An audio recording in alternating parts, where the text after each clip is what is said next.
Programme آ گئی تبدیلی کے ساتھ. میں ہوں شاہد مصطفیٰ، میرے ساتھ سینئر تجزیہ کار اور صحافی شہزاد چغتائی صاحب.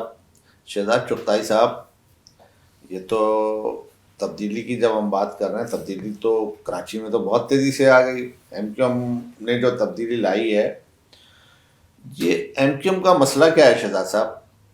آج مصطفیٰ کمال نے پریس کانفرنس کی عدالت کے باہر.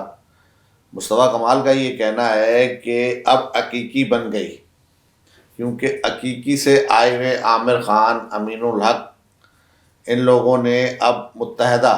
جھگڑا دونوں کا یہی تھا نا شہزاد صاحب، وہ مہاجر نام سے ایم کیو ایم حقیقی بنی تھی. یہ چاہ رہے تھے کہ اصل میں اس کا قیام ہی مہاجر نام سے ہوا تھا، مہاجر قومی موومنٹ. اس کے بعد جو ہے وہ الطاف حسین نے متحدہ قومی موومنٹ بنائی، پریشر تھا اور یہ انہوں نے نام بدلا. انہوں نے مہاجر پہ یہ اختلاف ہو گیا، علیحدگی ہو گئی. علیحدگی کے بعد جناب دونوں پارٹیوں نے قتل و غارت گری ہوئی، آپس میں ایک دوسرے کے کارکنان مارے، ایک ہی پارٹی کے دو حصوں میں نے تو اپنے ہی گھروں کو تباہ و برباد کیا، اور 10,000 کے قریب کارکنان جو ہے اس میں شہید ہوئے.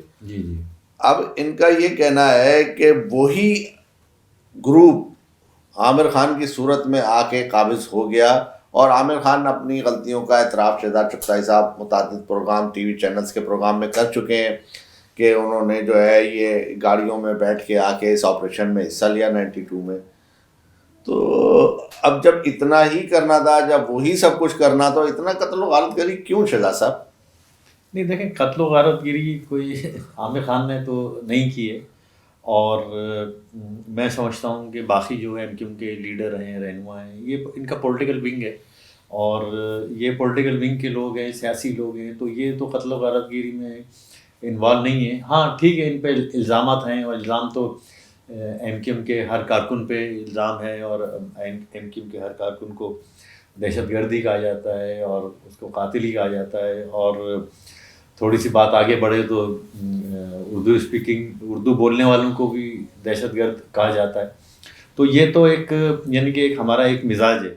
باقی یہ کہ دیکھیں، ایم کیو ایم تو اب ایم کیو ایم کے نام کتنے بدلے گئے. پہلے ایم کیو ایم کا نام تھا مہاجر قومی موومنٹ، پھر وہ ایک ضیاء الحق کے وزیر تھے نسیم آہر، انہوں نے یہ آئیڈیا دیا کہ جی اس کا نام بدلا جائے اور اس کا نام متحدہ قومی موومنٹ رکھا جائے. پھر ایک مرحلے پہ متحدہ قومی موومنٹ نام رکھ دیا گیا. اچھا، اب آپ دیکھیں کہ اس وقت ایم کیو ایم ہے کہاں، جو ایم کیو ایم کہاں کھڑی ہے. ایم کیو ایم تو دھڑوں میں بٹی ہوئی ہے. اچھا، اب ایک دھڑا، یعنی کہ اس کو دھڑا نہیں کہہ سکتے، وہ تو ان کی مصطفیٰ کمال کی پارٹی ہے پی ایس پی. دوسرا مہاجر قومی موومنٹ ہے جس کے چیئرمین ہیں آفاق. ایک دھڑے کے چیئرمین یا سربراہ ہیں فاروق ستار. اور اب ایک دھڑا جو ہے اس کا نہیں پتا کہ اس کا کون چیئرمین ہے اور اس کا کون رہنما ہے.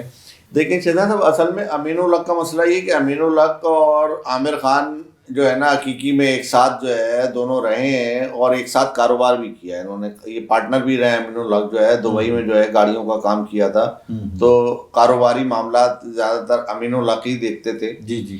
تو امیر الحق کے لیے تو ان کے عامر خان کے دل میں بڑا درد ہے، تو وہ ان کا اشارہ بالکل. شاہد مصطفیٰ صاحب دیکھیں، اختلافات تو ہر پارٹی میں ہوتے ہیں، اور آپ یہ دیکھ رہے ہیں کہ پی ٹی آئی میں کیا صورتحال ہے کہ آج جو ہے پی ٹی آئی کے جو وزیر ہیں وہ پی ٹی آئی میں برس پڑے، اور کیا کہتے ہیں پی ٹی آئی کے اندر اختلافات اتنے زیادہ ہیں، جھگڑے اتنے زیادہ ہیں، ان کے وزیر اتنی شہزاد صاحب اس کا مقابلہ ایم کیو ایم سے موازنہ نہیں کر سکتے. دیکھیں، پی ٹی آئی کو تو اسپیس مل گئی، ملک کی قیادت بھی مل گئی.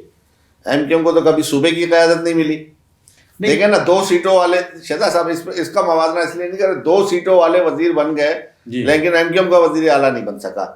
تو ایم کیو ایم کے ساتھ تو یہ جو کیا گیا وہ بھی ایک اپنا وہ بھی ایک الگ تاریخ ہے. نہیں، وہ تو آپ کے صوبے میں دیکھیں، صوبے میں یہ طے ہو گیا ہے کہ وزیر اعلیٰ تو سن آف سوائل ہوگا. تو ظاہر ہے کہ ایم کیو ایم کا وزیر اعلیٰ کیسے بنے گا جب آپ نے خود ڈویژن کی ہوئی ہے، آپ نے خود تقسیم کی ہوئی ہے. سندھ تو آپ نے خود تقسیم کیا ہوا ہے، پھر آپ کہتے ہیں کہ جی سندھ کی تقسیم کی بات. میں کہہ رہا ہوں کہ جب میں کہہ رہا ہوں ایم کیو ایم جب برداشت کر رہی ہے کہ سندھ میں اندرون سندھ کا وزیر اعلیٰ، ایم کیو ایم بھی برداشت کرتی ہے نا. تو وہ تو مجبوری ہے، برداشت نہیں کر رہی، مجبوری ہے وہ تو پھر آپ مل جل کے آپ کہتے ہیں کہ نہیں ہم دونوں ایک ہیں. اچھا، یہ کس نے شہزاد صاحب بھٹو صاحب نے یہ کیا نا 60-40 کا فارمولا. جی بھٹو زندہ ہے نا, جی جی جب بھٹو زندہ ہے اس کا فارمولا زندہ ہے, جی, فارمولے کو بھٹو کو زندہ کہتے ہیں, صحیح ہے آپ کی. سمجھے؟ تو اس پہ عمل درآمد کیوں نہیں ہو رہا ہے, یہ اس پہ انتشار کیوں ہے جب بھٹو زندہ ہے؟ نہیں دیکھیں مسئلہ, دیکھیں بنیادی چیز تو یہ ہے کہ یہ ایک ڈویژن سندھ میں یہ موجود ہے کہ صاحب شہری اور دیہی کی ڈویژن ہے. پھر دوسری ڈویژن یہ ہے کہ ایک کوٹا سسٹم انفورس ہو گیا ہے. پھر یہ طے ہو گیا ہے, شاید صدیوں کے لیے طے ہو گیا ہے اور رہتی دنیا کے لیے طے ہو گیا ہے کہ وزیر اعلیٰ جو ہے کیا کہتے ہیں وہ سندھی بولنے والا ہوگا. ٹھیک ہے نا, اچھا ٹھیک ہے. اب مسئلہ یہ ہے کہ آپ بات کرتے ہیں بھائی چارے کی, آپ کہتے ہیں کہ جی یہ ڈویژن نہیں ہونی چاہیے, تفریق نہیں ہونی چاہیے, سندھ کی تقسیم نہیں ہونی چاہیے. تو سندھ کی ڈویژن اور تقسیم تو آپ نے خود کی ہوئی ہے. بات یہ ہے کہ وزیر اعظم نے یہ کہا ہے کہ انہوں نے بھی وزیر اعظم کو شاید یہی کہا کہ یہ ہماری پارٹی کا مسئلہ ہے خالد مقبول کا, تو انہوں نے اجلاس کے اندر جو ہے کابینہ کے انہوں نے کہا ایم کیو ایم کی یقین دہانی ہے کہ وہ ہمارے ساتھ ہے اور وہ اپنے اندرونی معاملات کو دیکھ رہے ہیں. تو اب یہ اندازہ لگائیں کہ اندرونی معاملات کیسے ہو گئے شہزاد صاحب.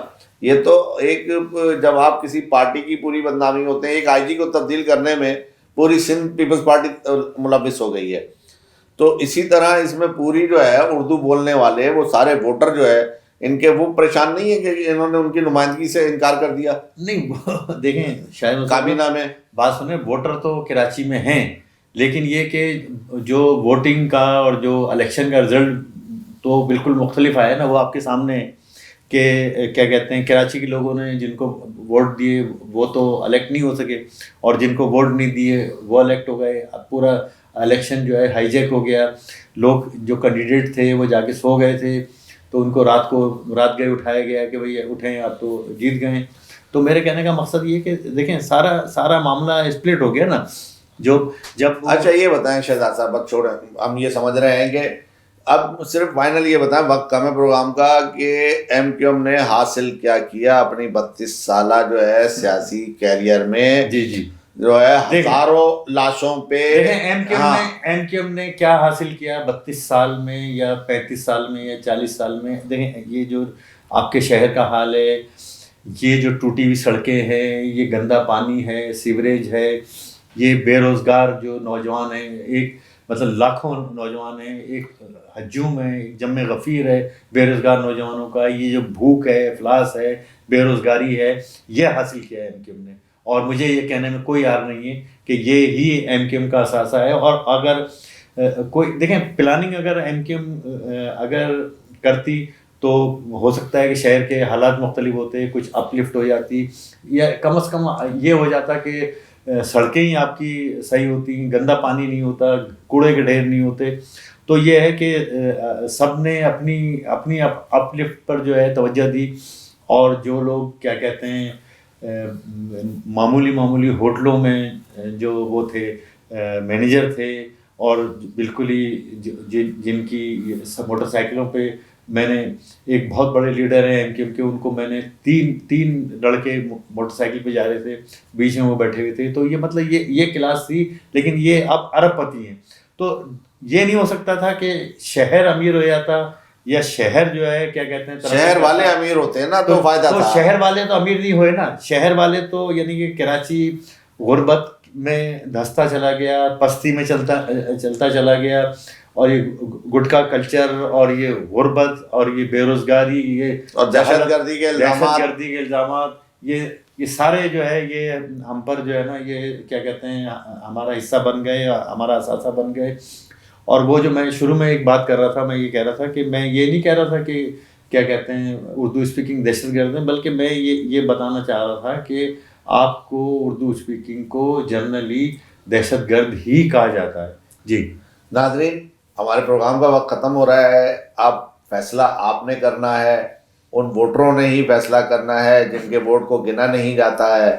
ان ووٹروں نے ہی فیصلہ کرنا ہے کہ جو ایم کیو ایم کو ووٹ دیے جاتے ہیں کہ ایم کیو ایم جو ہے ایک بڑی سے جو ہے چھوٹی سے پھر چھوٹی اور اتنی چھوٹی ہو گئی ہے کہ اب ایم کیو ایم کا نام لیا جائے تو سوچنا پڑتا ہے کہ یہ ایم کیو ایم اب کہاں ہے.